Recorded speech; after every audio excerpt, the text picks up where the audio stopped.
यार मम्मी ने pocket money भेज दी इस महीने की। बढ़िया है यार, फिर तो तू आज मेरे को पार्टी देगी। तो तू ले लेना बाद में। मैं इस बार सोच रही हूँ गोल्ड में सेव करूँ। गोल्ड में से? गोल्ड में कौन सेव करता है? पता है तेरे को गोल्ड कितना महंगा है? अरे पता है, तभी तो मैंने बटुक ऐप डाउनलोड किया। ये देख, बटुक ऐप में हम 100 रुपए से गोल्ड सेव कर सकते हैं और इसके साथ साथ हम गोल्ड और सिल्वर में एसआईपी भी कर सकते हैं, वो भी 100 रुपए में।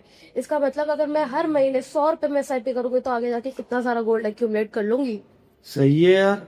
मतलब आज तू पार्टी स्किप कर रही है और आगे का फ्यूचर बटुक क्या सिक्योर देख रही है। तो तू ले लेना बाद में। तो यार मेरे को तो बता ना कैसे होता है ये डाउनलोड। ये ले स्कैन कर और बटुक ऐप डाउनलोड कर। सही है।